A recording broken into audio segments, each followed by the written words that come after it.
on the 1st of September 1939. Following the Nazi annexation of Poland, Britain declared war on Germany. And in a brutal conflict which spanned 4 continents and raged for 6 years and 1 day, by the end of the Second World War, over 73 million people would be dead. Being short on soldiers, the Military Training Act reinstated national service, and all healthy men aged 18 to 41 were conscripted into the Army, Navy and Air Force.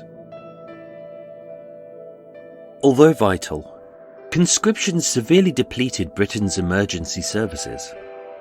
And even though London's Metropolitan Police Force maintained a total of roughly 19,500 officers for the duration of the war, their numbers were bolstered by inexperienced reservists, special constables, and retired officers.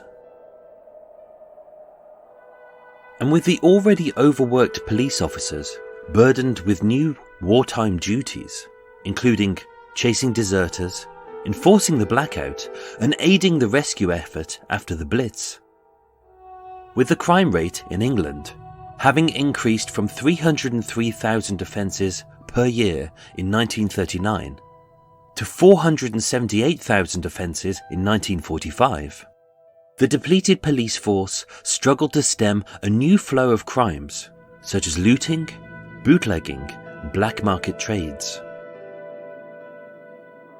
At the height of the war, with the city in blackout and a population in fear as Nazi bombers loomed overhead, a new terror stalked the seedy streets of London's West End. With an insatiable hatred of women, a thirst for blood, and a hunger to slash, torture, and kill. No one knew his name, no one heard his voice, and no one had seen his face. But over the last 24 hours, this sadistic maniac had strangled, posed, and mutilated 2 seemingly unrelated women in 2 different parts of the West End, at the start of what would become a 5-day killing spree. My name is Michael. I am your tour guide. This is Murder Mile, and I present to you Part 3 of the full, true, and untold story of the Blackout Ripper.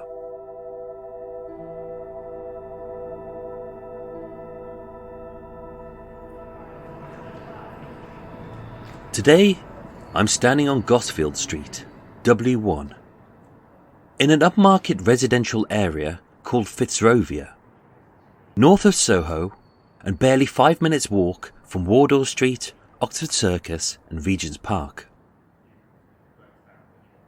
Being a small one-way side street lined with at least 6 trees, but no bushes, no grass and no flowers, no cats, no dogs and no birds, no stores, no cafes, and no pubs. No shoppers, no buskers, and no life whatsoever. Gosfield Street is quite possibly one of the most boring places in the West End. And number 9 to 10 Gosfield Street is a prime example. As being a red and brown bricked 3-storey mansion house, which is really just a posh way of saying a block of flats. Most residents seem to have an allergic reaction to the pavement, as the only time they're ever seen on the street is to slip into an Uber, scowl at a lost homeless man, shout at a dog plop dropper, shoo away an Asda delivery truck having secretly disguised their cheapo shopping in Waitrose bags, and noisily shushed a certain pot-bellied, bald-headed murder podcaster for daring to make a noise within earshot of their £1.1 million flat, having instantly devalued it simply because I'm a brummie. But back in 1942, 9 to 10 Gosfield Street truly was a working-class neighbourhood, full of underpaid and undervalued skilled and unskilled workers, whether seamstresses, waitresses, cobblers, tailors, bakers, maids, and of course, prostitutes. And today, as much as the elderly may crow that, "Oh, the streets were much safer in my day. There was no crime. We all left our doors unlocked, and everybody looked out for each other," this is a story which would greatly dispute that, as Flat 4 at 9 to 10 Gosfield Street was the home of the third victim of the Blackout Ripper. And her name was Margaret Lowe.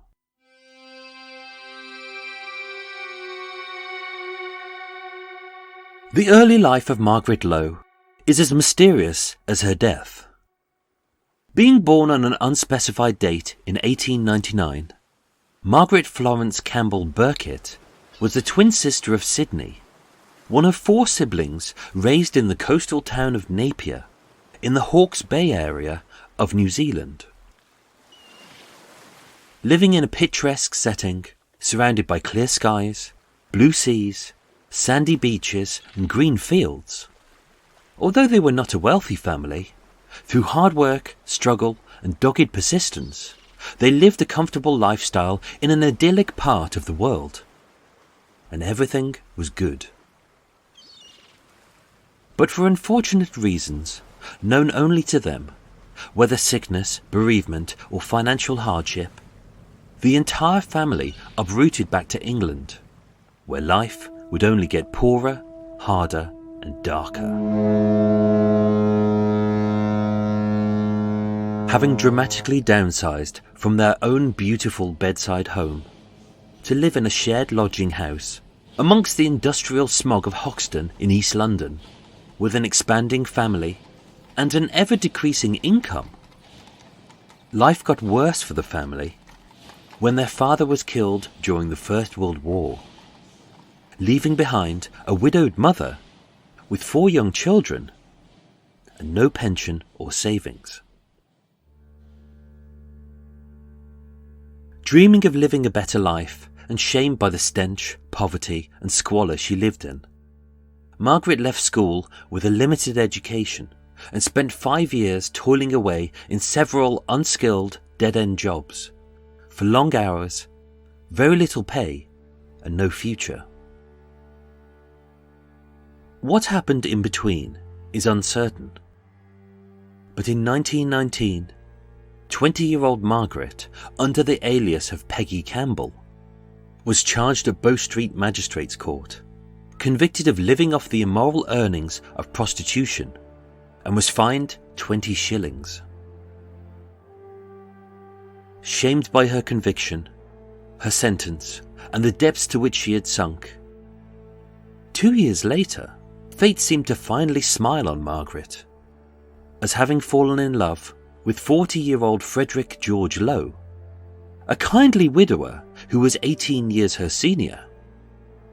On the 11th of October 1921, they married in the pretty market town of Rochford in Essex, gave birth to a beautiful baby girl called Barbara, and set up a fancy dress shop in the nearby coastal town of Southend-on-Sea. And having returned to an idyllic life, full of clear skies, blue seas, sandy beaches and green fields, once again, life was good. But after 11 years of marital bliss, on the 14th of December 1932, 51-year-old Frederick George Lowe died, leaving Margaret a widower with a 4-year-old daughter to raise alone. And although Frederick had savings and insurance to secure his family's future, being racked with grief, depression and alcoholism, with the shop shut down, her home boarded up, and her daughter Barbara taken into care, Margaret had lost everything. Within 2 years, Margaret had gone from being a happily married mother and a prosperous shopkeeper to a homeless, childless, penniless alcoholic. And seeing no other option, she moved back to London, worked a series of dead-end jobs, and later returned to prostitution, where just a few years later, she would die at the hands of the Blackout Ripper.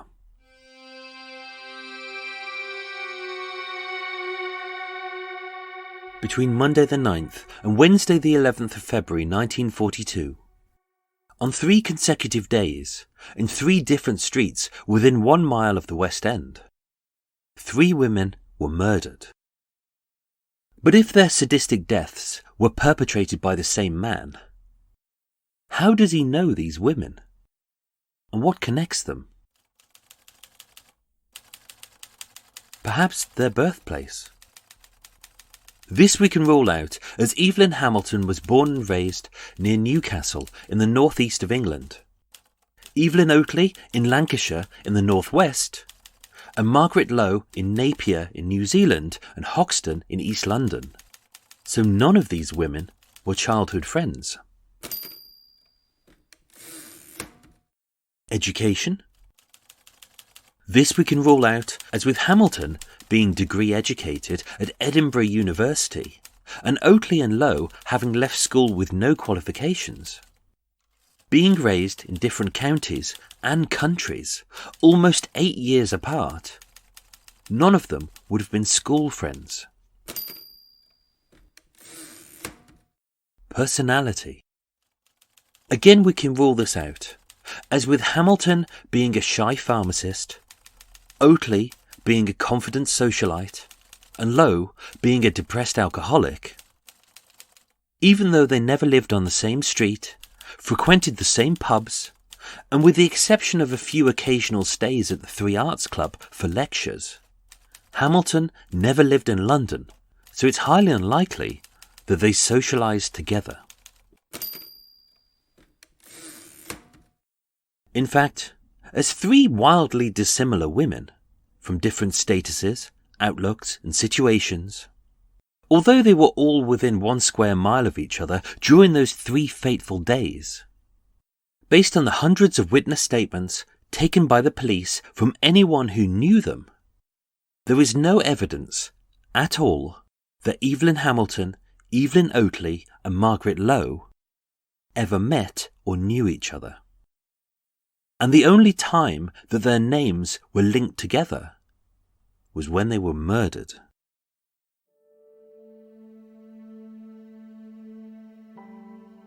By 1942, 43-year-old Margaret Florence Lowe had been a West End prostitute for 8 years. But as familiar as she was to sex workers and servicemen alike, very little is known about her. As although she went by the aliases of Peggy Campbell and Peggy Burkitt, locally she was known as the Lady. Physically, Margaret was unremarkable. As being a portly woman of 5 foot and 5 inches tall, with neck-length brunette hair and a side parting, neat makeup, a maternal smile, and a slightly bulbous nose brought on by the effects of chronic alcoholism, she easily resembled any other prostitute in Piccadilly.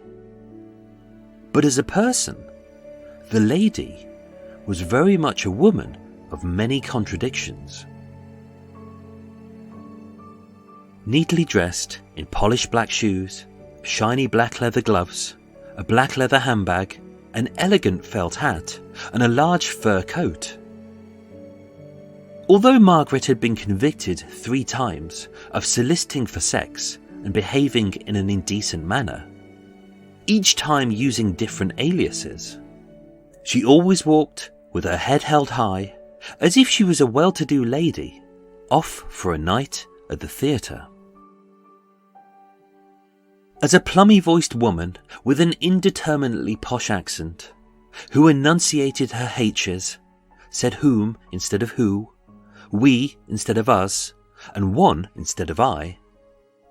Although she'd never denigrate herself by swigging back a pint or picking up punters in the local pubs and clubs, she was often found drunk and tottering the curbs of the West End. singing little ditties and slurring her words. And as an obviously refined woman, full of airs and graces, who was too busy to stop, too posh to chat, and too senior to socialise with anyone below her status, Margaret always walked alone. No friends, no joy, just drink. A sad, lonely lady, clinging to the long-lost memory of a life which once was. Unlike most prostitutes, Margaret didn't have a patch. Instead, she chose to walk in a large square, right around Soho, from Shaftesbury Avenue to Charing Cross, Oxford Street to Regent Street, and back to Piccadilly Circus. And with her only working after 11 o'clock at night, it was almost as if Margaret didn't want to be seen.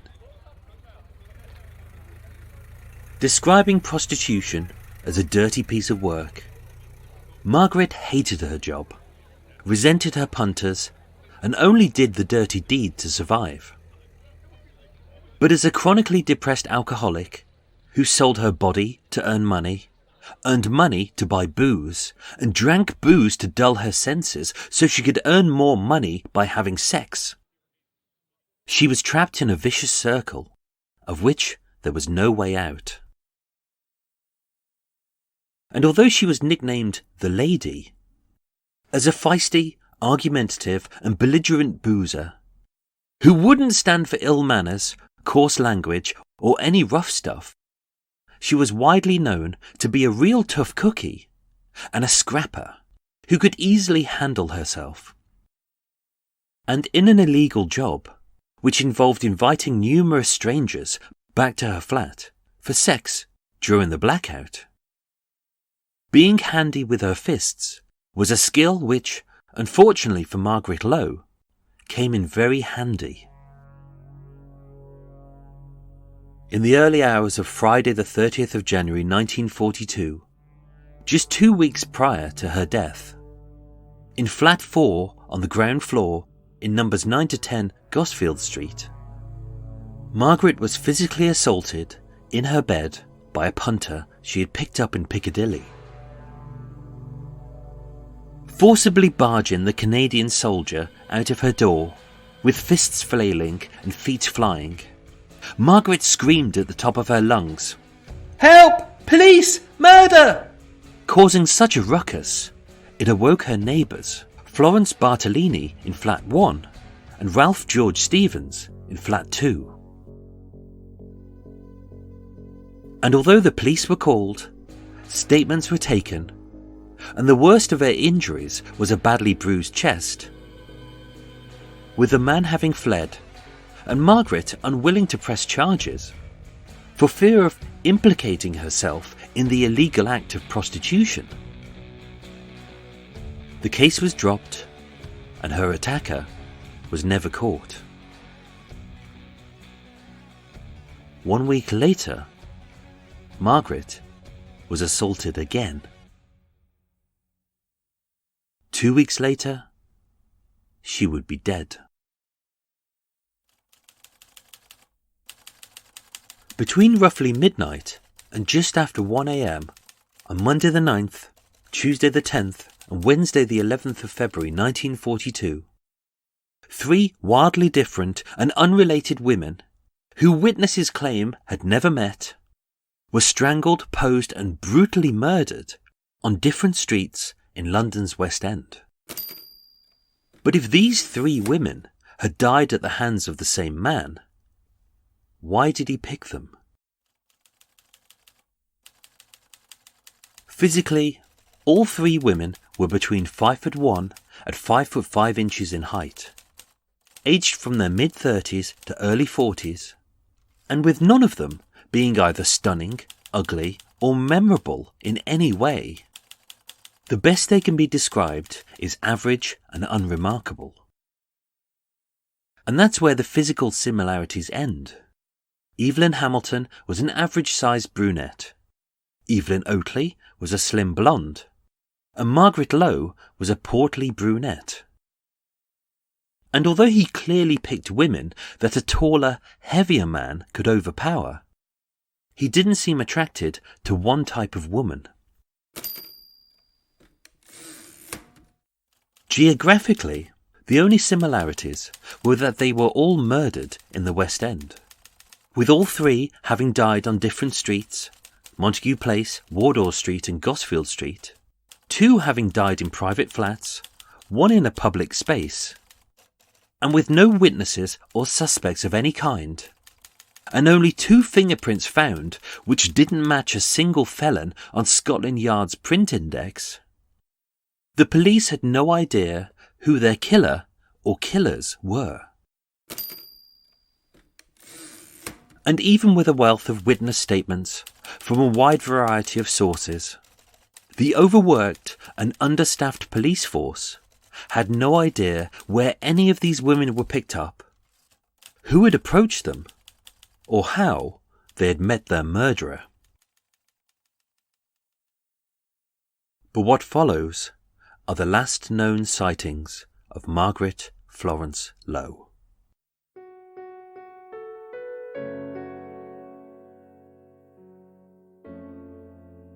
On the morning of Tuesday the 10th of February 1942, at roughly the same time that the police were examining an horrific crime scene barely a few streets away at 153 Wardour Street, involving a semi-clad lady, a razor blade, a can opener and a trail of blood 6 feet long,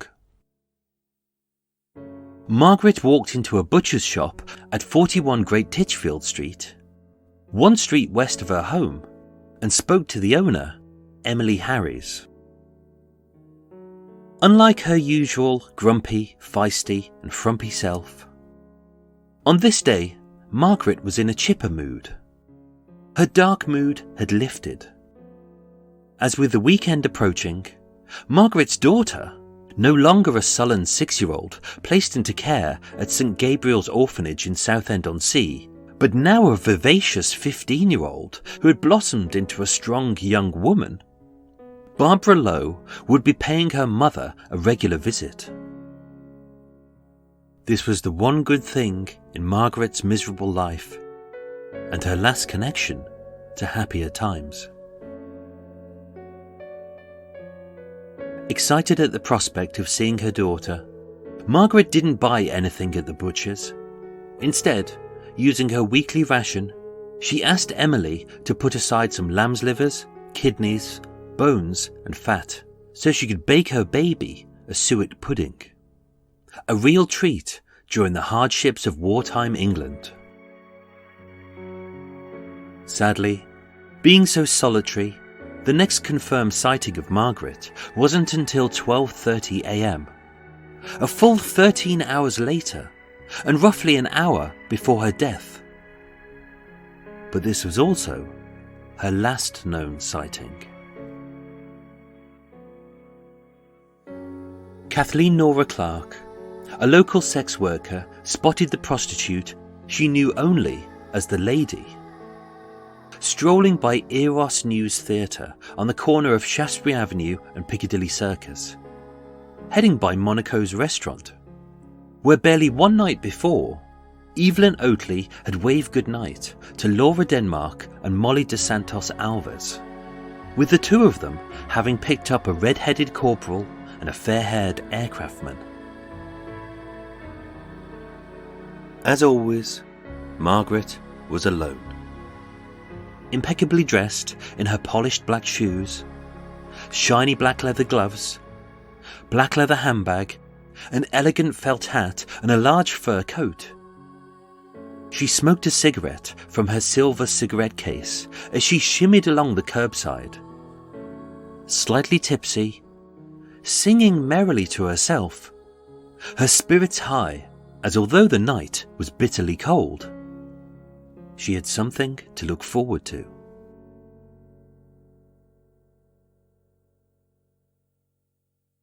At approximately 1:10 a.m, 2 independent witnesses living at 9 to 10 Gosfield Street, Florence Bartolini in flat 1 and Ralph George Stevens in Flat 2, both basement flats situated below the communal door, heard the unmistakable sound of the woman they knew as Mrs. Lowe unlock the door and quietly enter, accompanied by a man.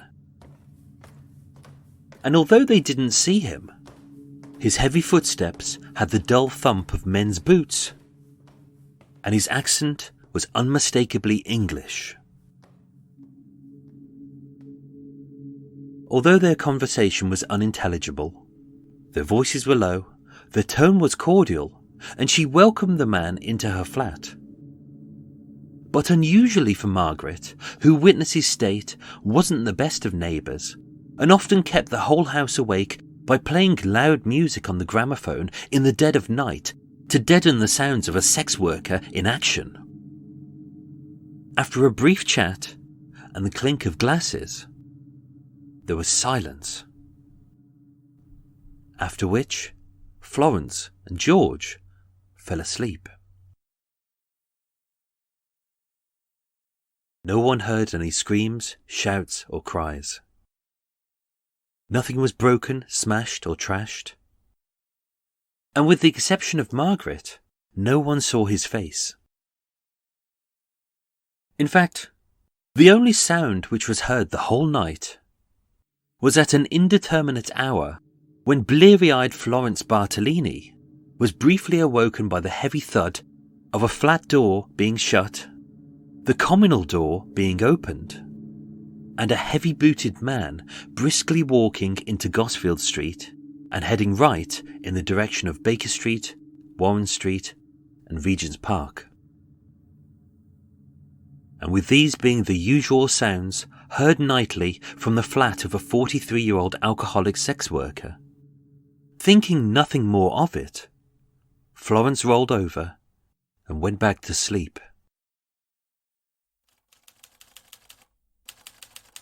So with very little eyewitness testimony and very few pieces of tangible evidence, what can we say for certain about the man who murdered Margaret Florence Lowe, and possibly Evelyn Hamilton and Evelyn Oatley, if this was him at all?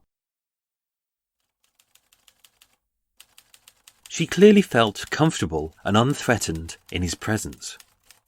So either she knew him, liked him, or he didn't look, sound, or act like a man who deep down was a sadistic sexual monster. If so, was he driven to kill by drink, drugs, or mental illness? Was his hatred of women triggered by a childhood trauma, having talked to Margaret? Or was he a maniac with a supreme level of self-control?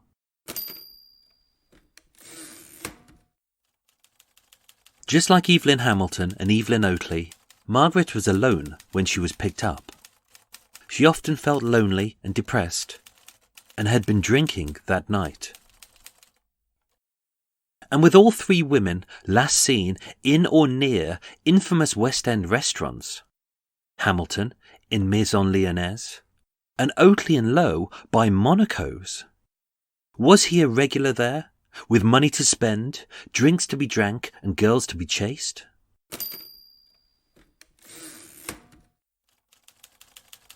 Clearly being confident, pleasant, and approachable, who all three ladies felt safe with, was he a local man with a good knowledge of the West End streets? Was he an experienced man used to chatting up ladies and picking up prostitutes? Or was he the type of man you would instantly trust, whether a policeman, a fireman, an air raid warden, a soldier, a sailor, or an airman? And with Margaret being a feisty lady who was well known to fend off any fiends with her fists and feet, just as Evelyn Hamilton had, her scuffed shoes having kicked chunks of brick mortar off the inside of the air raid shelter, had their killer learnt his lesson by striking fast and strangling first, giving himself ample time to sadistically mutilate their limp, dying, and lifeless bodies. Of course, with no sightings, no witnesses, and no suspects, most of this would have been pure guesswork. And regardless of whether these murders were connected, if they were the work of the same sexual sadist, or if Margaret Florence Lowe was the third victim of the Blackout Ripper, as a lonely widow, living alone in a single flat, with no friends and no close family, who spent her time surrounded by strangers, no one knew that she had even been murdered until almost 3 days later. The next morning, on Wednesday the 11th of February 1942 at 11 a.m, Florence Bartolini spotted a brown paper parcel at the foot of the door of flat 4, delivered by the postman, but as of yet uncollected and unopened. And with the large gift being addressed to Mrs. Lowe, and Florence's day chock full of chores, she ignored it and left by the communal door, unaware of the unimaginable horror just a few feet away. When she returned, 6 hours later, the parcel was still there. The next morning, it was still there. And the next evening, it was still there. And as the residents from 9 different flats all walked by, spied the parcel, stared at it quizzically, commenting about how unusually quiet flat 4 was, with no yelling, no music, and no heavy-booted men waking them up at all hours of the night, still, no one did anything. On Friday the 13th of February, at 3:50 p.m, having caught the train from Southend-on-Sea, eager to stay the weekend, see the sights, and tuck into the delicious suet pudding her mother had promised to bake, 15-year-old Barbara Joan Lowe entered 9 to 10 Gosfield Street and knocked on the door of flat 4. But there was no reply. Having spotted a brown paper parcel at her feet, postmarked with Monday's date, Barbara queried with the neighbours, who confirmed it was odd that they hadn't seen or heard from her mother in days. And gripped with a queasy feeling of dread, Barbara called the police. At 4:30 p.m, Detective Sergeant Leonard Blacktop of C Division from West End Central Police Station on nearby Savile Row arrived at 9 to 10 Gosfield Street to investigate the possible disappearance of a 43-year-old alcoholic. Nothing more. Unable to access flat 4, owing to a locked door, and Barbara not having a key, DS Blacktop deduced that most alcoholics prone to lapses in memory would be likely to keep a spare key nearby. And having found one under her mat, the detective entered the flat.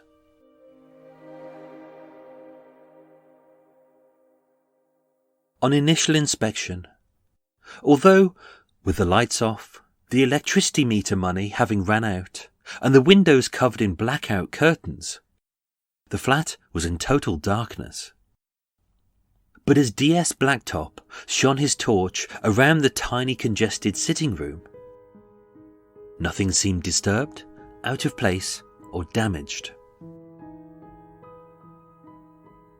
As he walked along the thin dark passageway towards the cramped kitchenette in the back room, DS Blacktop noticed what looked like the contents of her handbag, strewn across the kitchen table. A few letters, 3 ration books, a pink lipstick, 2 Yale keys, and a 6-inch metal torch. But no money, no handbag, and unusually for a heavy smoker, no cigarette case.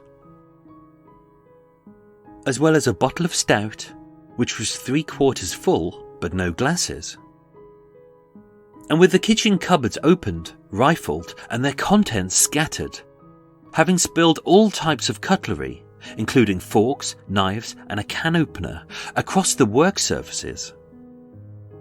It looked like a burglary, but so far there was still no sign of Margaret. The only room left to try was her bedroom.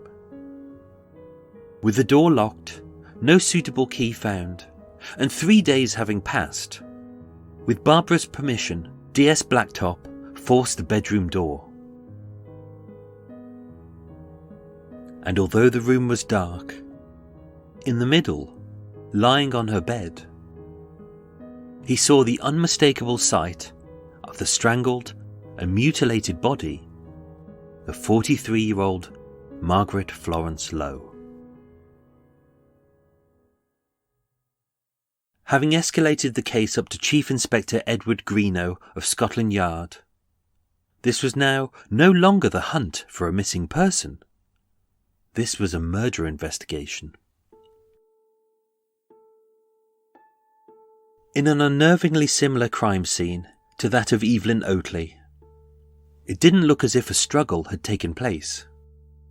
The coal fire had been on, the bedside lamp was off, her clothes were neatly folded and placed on a wooden chair, and on the mantelpiece was a half-full glass of stout, which 2 people had shared. In fact, the only detritus in the whole room was a used condom on the bed and the broken handle of a fire poker. Just like Evelyn Oatley, Margaret Lowe was semi-clad and lying flat on her back.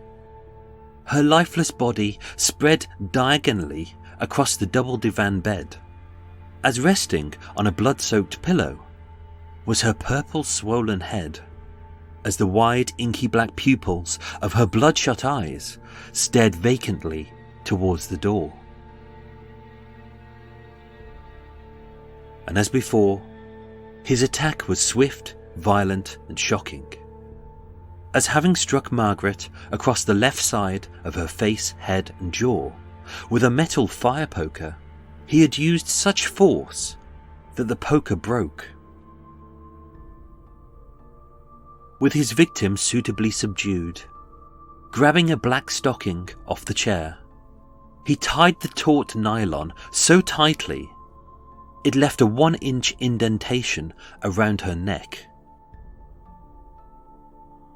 And having securely knotted it, with the blood forcing her swollen purple face to rupture and mucus to seep from her nose and mouth, as she gasped her last few gulps of air, during her last few moments alive, he set about mutilating the rest of her body. With her nightdress rucked up around her bare breasts, her legs spread wide and her knees drawn up to her hips, lying between her thighs, as if he was showing off his trophies, was a white-handled bread knife, a black-handled table knife, a potato peeler, and a broken piece of fire poker. Across her abdomen was a 5-inch wound, so deep it exposed her intestines and sliced her uterus.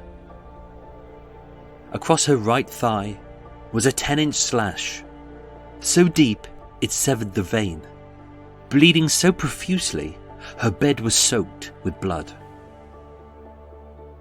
And all of which he did when she was either alive, dying, or unconscious.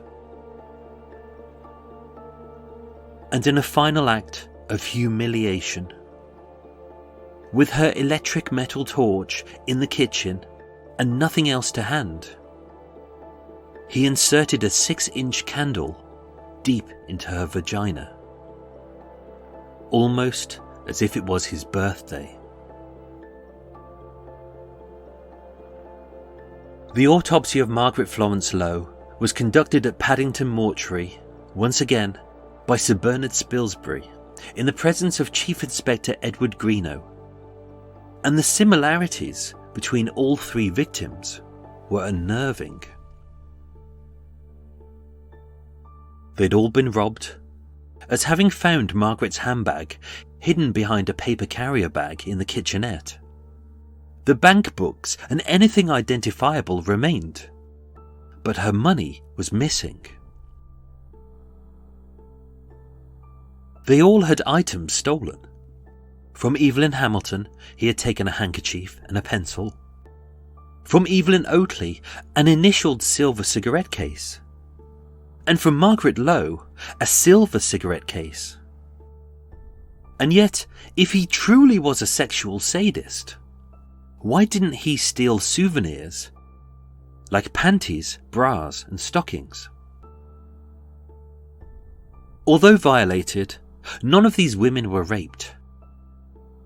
As with no semen found in any of their vaginas and a discarded condom found on Margaret's bed, did sex take place, or was he incapable? They had all been mutilated, both pre- and post-mortem, using a strange selection of knives, razors and kitchen cutlery, including a can opener and a potato peeler, none of which he'd brought with him, instead making do with whatever was to hand, suggesting their murders weren't premeditated. They had all been violated, having had various objects inserted into their vaginas, including possibly a metal torch with Evelyn Hamilton, a metal torch and potentially a set of curling tongs with Evelyn Oatley, and a 6-inch candle and potentially a fire poker with Margaret Lowe, none of which he'd brought with him, instead, once again, making do with whatever was to hand.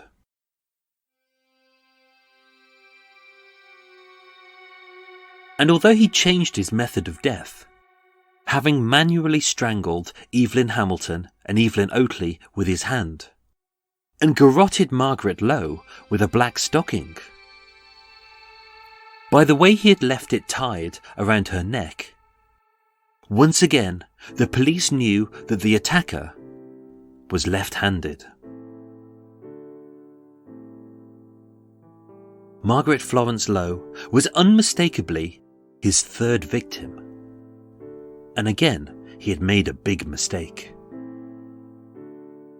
As Superintendent Frederick Cherrell of Scotland Yard's Print Bureau had dusted the crime scene and found 3 sets of fingerprints. One on the base of the candlestick, having removed the candle to violate her. One on the bottle of stout which he'd poured in the kitchen. And one on the half-full glass of stout he had left on the mantelpiece, featuring both of their fingerprints and suggesting that they had shared a final drink. And although they didn't match any on the police index files, the fingerprints matched those found on the can opener and the compact mirror which belonged to Evelyn Oatley. But by the time of Margaret Lowe's autopsy, it was too late.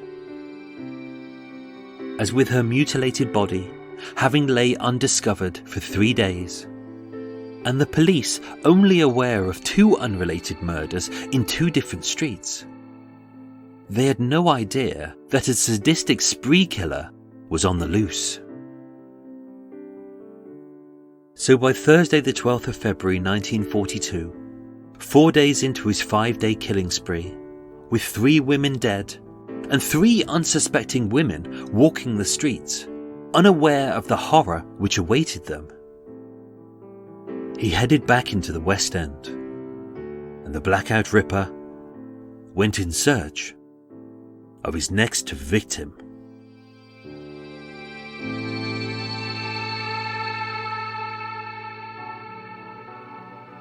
Ladies and gentlemen, thank you so much for listening to Murder Mile. Don't forget to join us next week for the 4th part of the true story of the Blackout Ripper. Hey folks, I have some exciting news. The Murder Mile True Crime Podcast has been nominated in the Best True Crime Podcast category in this year's British Podcast Awards. alongside those titans of documentary making, BBC World Service and BBC Radio, as well as 2 fabulous independent UK true crime podcasts. They Walk Among Us, who were deservedly last year's winners, and this year's newbies, just like myself, Slaughter True Crime Podcast. Both of whom are hugely deserving of this very prestigious award, owing to their hard work, research, dedication, and commitment to the spirit of independent podcasting. And even if Murder Mile doesn't win the award, I'm honoured to be included amongst this amazing group, and this will truly be a big win for all of us independent podcasters. And although the True Crime Award is voted for by an industry panel, you can vote for your favourite true crime podcast in the Listener's Choice Award. To support independent podcasters, click on the link in the show notes. A big thank you goes out this week goes to our brand new Patreon supporters, who, by donating just $3 a month, are ensuring the future of the Murder Mile True Crime Podcast and receiving lots of fabulous goodies, including crime scene photos, murder location videos, and exclusive Murder Mile episodes for the first 20 episodes. So, a hearty thank you goes out to Marie Harris, Mike Featherston, and Melanie Gudgel, and with a special donation from a mate from Australia. G'day. Who oddly have messaged me to ask if, in return, I could bump off their bosses. Well, sadly guys, I'm really sorry to say, but that is not a Patreon service I offer. Yet. But I will be sending you a complimentary spade, bin bags, a rip saw and a large bucket of quicklime. Any problems with the disposal, just give me a call. This week's recommended podcast of the week is Mens Rea. Mens Rea is a fortnightly true crime podcast featuring cases in Ireland and the UK, many of which you won't ever have heard of, and all of which are meticulously researched, wonderfully told, and it's a podcast which is always fascinating, insightful, and gripping. If you like true crime, which makes you go wow, check out Mens Rea. Here's the promo. Mens rea is the legal principle of intent that must be proved in a number of crimes, such as murder. It means literally, the guilty mind. The Mens Rea podcast explores the most notorious crimes from Ireland and the UK, and the court cases that followed. Every fortnight, a new case is discussed. So if you like hard-hitting, in-depth true crime podcasts, head on over to Apple Podcasts or wherever you get your podcasts from, and subscribe to the Mens Rea podcast today.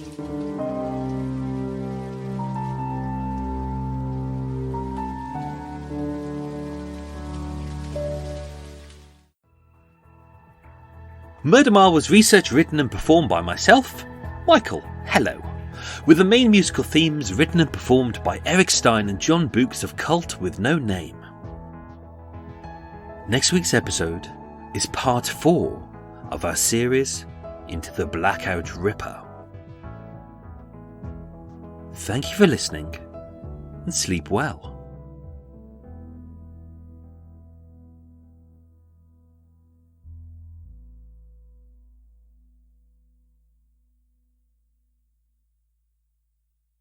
Hello? Hello? Hello! Friends, welcome to Murder Mile. Welcome to Extra Mile, I really should say. If you're first time tuning in, this is Extra Mile. This is the special secret bit at the end of each episode. Some people are still baffling. They still look at the time code on the bottom of each episode and they go, oh, there's 20 minutes left. Must be a mistake, and they switch off. Loads of people have noticed it, but they haven't skipped forwards a couple of seconds to go, what's here, to find Extra Mile. So this is the extra part that I put in, where we go into a little bit more detail about the case. It's entirely unedited, unscripted, hence there's lots of mistakes in it. This week it won't be a very long one, because this is already a long enough episode, and it has been a nightmare to record today. Really has. I try and race through it. Not race through it, but I try and get it all done quickly because I don't have mains power on my boat. I have to do it off battery power off the laptop. And the laptop only lasts for 3 hours. And obviously, I have a bit of a stutter and dyslexia, which doesn't help. And I'm moored up next to a very busy train track. And there's an airport nearby. And there's a coot outside who's desperate to have some sex. So this has taken a lot longer to record. So yeah, pretty tired today. But Extra Mile. So episode 3 so far, Margaret Florence Lowe. Interesting case. I think you can see how things are escalating now. For me, it's a real nightmare to write these ones because normally I write 1 or 2 episodes. 1 episode's fine. You can work out where you're going to put all your bits of story. Here, I'm having to think about all these different cases. I'm thinking about not just the 3 we've done, but the 3 that are coming up soon. And it's a struggle to keep all of the evidence in the air at the same time. And often I kind of forget which case is which. Because when you look at them, they're all very similar. Especially if you look at Evelyn Oatley and Margaret Florence Lowe. All women alone in their flats, all lying on a bed in a diagonal fashion, head over the side of the bed, violations to their bodies, cutlery used to violate them, things inserted inside their vaginas. So yeah, it's hard to keep track of which case is which, and I'm constantly going back and forth going, hang on, which one was that? And you'll notice again that this will crop up again. So yeah, I'm going to start writing episode 4 this week, which will be exciting. But the thing that I think makes the Blackout Ripper even more exciting, especially I'm hoping that it comes across this way with the way I'm writing it, is that I'm really trying to get across the idea that these are very different women. I think that's a big mistake that a lot of people make when they do the Jack the Ripper case, is they tend to just pigeonhole these women and say, they're just prostitutes. They just say she was a prostitute for 5 years, and that's about as much details as you get. Maybe she was married and she got kids. Whereas me, what I want to do is dive into their lives, tell you all about them, and show how he didn't seem to have a particular type of woman he was after. There wasn't no physical connections. There's no similarities. Do you know, like often they say with serial killers that, there's a boat going past. He's going back way too fast. Can you hear him? Yeah, he needs to slow down. He can't hear me, he's going too fast. With many serial killers, often their victims look like a previous spouse or partner. So Dennis Nielsen, many of his victims looked like Twinkle, who dumped him. Or if he didn't, he would shave them. They often say the same with people like Ted Bundy, people like that. But Blackout Ripper doesn't seem to have a type. They're women of about relatively short height, kind of mid-30s, early 40s. So obviously one of the things he's looking for is a woman who he feels he can overpower. He doesn't go for tall women. He doesn't go for really big women. He's just going for women who are quite slight in a way that he feels he can overpower, who are alone and depressed and have been drinking. But he doesn't seem to have a type, which I find really fascinating. They've come from very different backgrounds, education. They don't look the same. They're not exceptional. They're not beauties. So he's not drawn by their beauty. So I think diving into their history gives us a greater understanding of who this man is. And there will be a whole episode just dedicated to who he is, but I'm leaving that to the very end. So hopefully you'll get a chance to listen back to these episodes again if you fancy that. What I might do is I'm thinking about, in a couple of months' time, when we've all listened to this and we've digested it all, maybe doing an episode that doesn't have Extra Mile with it, doesn't have intros, doesn't have, promos for people's shows. What we'll do is we'll dive into, I've forgotten exactly what I was going to say. What we'll do is we'll try and tell the whole story just in one big go. So do it as like a 3.5, 4 hour episode where you can just listen to it all in one continuous bleh and see how it goes. So that could be quite exciting. Obviously, I've told this story in a very different way to I've told the others. The others were very much a kind of a chronological story from kind of birth up until death. But with this one, I've introduced the idea that we're constantly rethinking the case as we go along. So we go, okay, how did he know these people? Why does he know them? Why does he pick them? We're constantly diving through all the information and going, let's think about every piece of evidence we know so far about these three victims. This will change slightly in the next week's episode. I haven't started writing episode 4 yet, but I'm hoping to write that different as well. I might not. We'll find out. Fantastic episode. I think I really enjoyed writing that one. It's going to be a bugger to edit because of the trains. Obviously, there's no trains at the moment. It's gone quiet. And the coots shut up as well. Every time I stop recording. Really interesting case, a real nightmare to research. Obviously, the case files were in no discernible order, and all of the murders were mixed together, which made it a real nightmare. So when I was going through all of the witness testimony, because a lot of the evidence in the crime scenes are similar, I had to constantly keep rechecking who was associated with what. So, like, sometimes I'd read, like, let's say, woman lying diagonally on the bed, and I'd go, well, which one is that one? Because there's a few of them who are diagonally on the bed. And luckily you'd see, I'd see something that would say potato peeler, and I go, potato peeler, hang on, okay, can opener was Evelyn Oatley, potato peeler was Margaret Lowe. It's like, oh, and especially as the fact that, like, 2 cigarette cases were stolen. Margaret Hamilton had a cigarette case, but he didn't take that. He took Evelyn Oatley's cigarette case, and he took Margaret Lowe's cigarette case, which makes it really annoying, trying to remember which is which. The things he kept stealing are really baffling as well. Why didn't he steal pants? Do you know, if you're a sexual obsessive, why didn't he steal pants? Why did he go for cigarette cases? So anyway, Blackout Ripper, he appeared in this episode.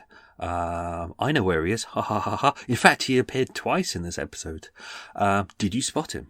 If you did, message me and go, oh, I spotted him. Ah, there he is. You could be right. You could be wrong.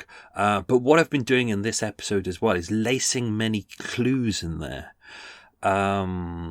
So hopefully, you'll listen to this episode and you go, okay, I get all this information. But if you listen to it again, once all the episodes are finished, hopefully you'll notice that there's a lot of really interesting little things that I've thrown in there as well to kind of, I'm feeding you little pieces of information to kind of reiterate. I put one in there today, which is a sentence I've used in 2 previous episodes, which I've thrown back in there, which hopefully consciously you didn't notice it, but I'm hoping that your unconscious brain did notice it. I know I'm going what's the word? What's that word?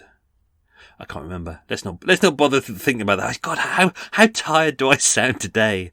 I was trying thinking of, it's not superimposed. What's the thing where a caption pops up quickly before your eyes and you don't realise, you don't see it, but your unconscious brain does? Michael, the word you were looking for was subliminal. Obviously, you can't tell me what that word is because I can't hear you, but I'll remember this afterwards. So hopefully we'll do a chronology episode near the end of this so you can see all of the Blackout Ripper's movements in correlation with all the murders and different kind of things like when the pathologist was called, when the crime scene was like roped off, kind of see where he was at various times to see, if he was around. I'm really looking forward to the final episode because during my research, I found a really fantastic witness statement by a prostitute who the Blackout Ripper slept with just after, if I remember this correctly, it's either just before or just after he murdered Evelyn Oatley. I think it's after, which is fascinating. And he didn't murder that prostitute as well. In fact, it's quite a lovely witness statement. I think it really tells you a lot about who he was. So that's really fascinating. There was no interesting experiments I've been able to do so far with regards to this case. Obviously, with Sebastiano Magnanini, I did the experiment where I put bricks into a shopping trolley to push it towards the canal to see how long it took with Marta Lickman. I put 125 cans in a suitcase to replicate their bodies, just to see how long it took. But because all of their bodies in the Blackout Ripper case were found in situ, he didn't move them anywhere. There's really nothing that I can, no experiments that I can really do. That kind of the police haven't already done anyway. But on my website and social media accounts, I've placed loads of kind of interesting photos. Haven't been able to get crime scene photos because they're still under wraps. They weren't in the original file.